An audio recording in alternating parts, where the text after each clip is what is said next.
हर जोर जुल्म के टक्कर में वैसा नौकरी किस काम का जो अपने बच्चों की परवरिश नहीं कर सकता हो, अपनी बहन के ख्वाब को पूरा नहीं कर सकता हो, अपने माँ बाप के आंखों की आंसू नहीं पोंछ सकता हो।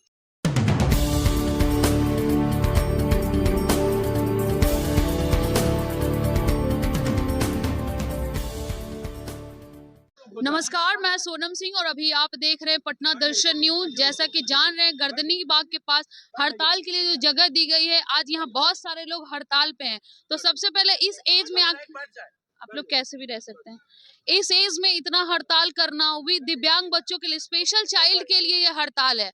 कहा जाता है कि टैलेंट की कमी नहीं हमारे देश में, लेकिन सारे लोग टैलेंटेड के पीछे भागते हैं। बट व्हाट अबाउट जो टैलेंटेड नहीं है, जिनमें हमें वो टैलेंट देना है, उसके लिए ये लोग फाइट कर रहे हैं। तो इन लोगों से जानते हैं, बताइए आप लोग का समस्या पहले बता दीजिए। मैम, आगे आ जाइए, हाँ, थोड़ा सा मैम, आगे आ जाइए। हाँ। सबसे पहले आपको बहुत बहुत धन्यवाद कि इस भीषण ठंड में आप लोगों ने हमारे न्यूज को कवर करने का प्रयास किया है।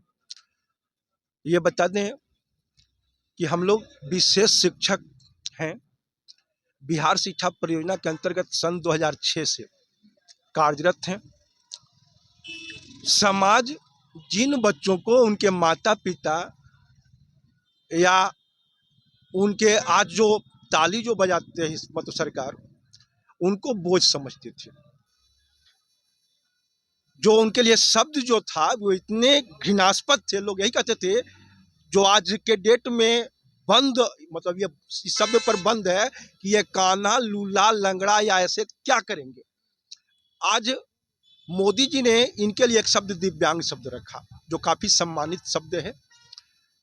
और इस दिव्यांग शब्द को अगर किसी ने चरितार्थ अगर इस धरती पर किया, तो ये जितने शिक्षक बैठे हुए हैं इन्होंने किया। कि इन्होंने पहचाना, हम लोगों का मुख्य कार्य जो था कि उनके अंदर अगर ऐसा मतलब मानना है कि ईश्वर अगर एक शक्ति छीन लेता है तो कहीं ना कहीं उस शक्ति को दूसरे अंग में प्रवाहित कर देता है।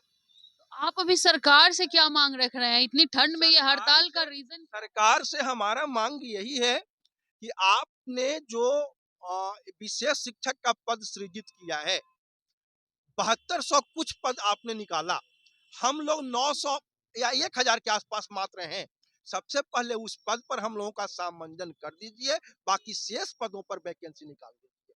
लेकिन तो सरकार आप लोग का सामंजन क्यों नहीं करना चाहती? सरकार, मैडम आपको बताना चाहता हूँ, सरकार वोट बैंक देखती है, जबकि टैलेंट हम लोगों में है। आपको बताना चाहता हूँ, हम मतलब सामान्य से जो कम हैं वही विशेष बच्चे हैं, उन्हीं विशेष बच्चों के हम शिक्षक हैं। हमारा नियुक्तिकर्ता आदरणीय डीएम साहब हैं, जो 11 सदस्यीय मतलब टीम थी, और इंटरव्यू के थ्रू हम लोगों का समायोजन जिला में हुआ था। और जिला के माध्यम से हम लोग एक एक प्रखंड में जो है दो दो भाई और मतलब गए थे। वहाँ पे हम लोगों ने सर्वे किया, और सर्वे और सर्टिफिकेट के आधार पर हम लोगों ने सुप्रीम कोर्ट से लड़के जो है विशेष शिक्षक का बहाली कराया। और यह जो है सर्व शिक्षा अभियान 2006 से बना है। आदरणीय मुख्यमंत्री महोदय जी जब से मुख्यमंत्री बने हैं, तब से हम लोग भी काम कर रहे हैं। तो हम लोग जो है का मांग रहा बीच बीच में कि हमारा सामंजन किया जाए। जब हम सरकारी विद्यालय में 12 महीने पढ़ा रहे हैं, हमारे नियुक्तिकर्ता आदरणीय डीएम साहब हैं, तो हमारा सामंजन किया जाए। तो उस कड़ी में हमारे 3 स्पीड अपर शिक्षा सचिव रैंक के अधिकारी जो है 3 लोगों ने लिख दिया कि इनकी मांग जायज है, इनका सामंजन किया जाए। तो हम लोग यहाँ पर अपने सामंजन के लिए बैठे हैं, और 7,200 पद जो आया है उसमें 1,000 पद की सामंजन की मांग करते हैं। उसके बाद वो चाहे जैसे भी करें, जबकि हम लोग 1,000 मात्र हैं।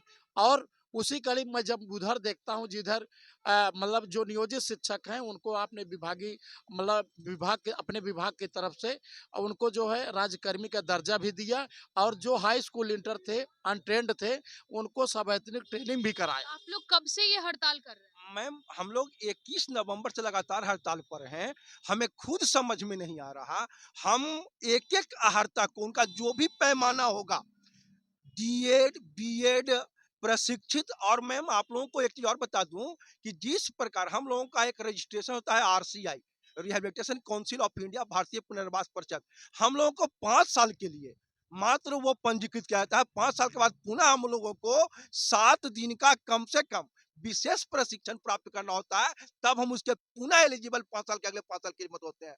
तो जब हम सारी अर्हता को पूरा करते हैं, कोई ऐसा उनका मानक नहीं होगा जिस पर हम लोग खरे नहीं उतरते हैं। तब समझ में नहीं आ रहा कि सरकार को क्या दिक्कत है। बस दिक्कत यही है कि हम लोग उनके वोट बैंक, मात्र हमारी संख्या 1000 है, और जो मीडिया की आवाज जो पहुंचनी चाहिए पुरजोर तरीके से, शायद वहां तक नहीं पहुंच रही है। आपसे आग्रह है। 1000 लोग हैं, सरकार की वोट बैंक नहीं बन रही है, इसलिए 1000 को सामंजन नहीं हो रहा बस है। केवल यही केवल एक मुद्दे, बस यही है कि हम लोग वोट बैंक नहीं है, इसलिए हमारा सामंजन नहीं है। और एक थोड़ी सी कमी ये है कि हम लोग उग्र प्रदर्शन, तोड़ फोड़, वोट बैंक नहीं कह सकते, एक वोट सरकार गिराई थी, अटल बिहारी वाजपेयी की जी, सरकार एक वोट गिराई थी, आप लोग तो 1000 है। शायद वो ये नहीं समझ रहे हैं, शायद वो मतलब यही नहीं समझ रहे हैं। आपको ये बताते हुए हमको मतलब ये नहीं कि हमारे यहाँ शिक्षा स्वयं सेवक कहे जाते हैं, जो हमसे काफी नीचे मतलब ये में है। हम लोगों को जो रात्रि प्रहरी है मैम, हमारे जो काफी निम्न स्तर के जो मतलब कहे जाएंगे उनको निम्न पोस्ट स्तर नहीं, उनका पेमेंट भी हम लोगों से 2.5 गुना 3 गुना ज्यादा है ना। तो हम लोगों को अब तो नौकरी करने में या ये बताने में, वैसा नौकरी किस काम का जो अपने बच्चों की परवरिश नहीं कर सकता हो, अपनी बहन के ख्वाब को पूरा नहीं कर सकता हो, अपने माँ बाप के आंखों की आंसू नहीं पहुंच सकता हो। तो अभी तो सुशासन बाबू का सरकार है, फिर क्यों नहीं आप लोग के साथ अच्छा हो रहा है? अब उनका मतलब नेगेटिव सोच है। बाकी तो हम लोग जब देखते हैं तो हम लोगों को आंसू आ जाते हैं कि आदरणीय सुशासन बाबू बहुत सारे लोगों की इतनी नौकरियों को जो है गांधी मैदान में बांट रहे हैं और कहते हैं कि हम भारत के हर राज्य के लोगों को नौकरी दे रहे हैं, लेकिन वही जब है। बिहार राज्य को जब बीमारू कहा जाता था बाकी स्टेट में, तो उस वक्त नौकरियों की कमी थी बिहार में, अब तो नौकरी बांट रहे हैं, फिर इन लोगों की नौकरियां कहाँ गई?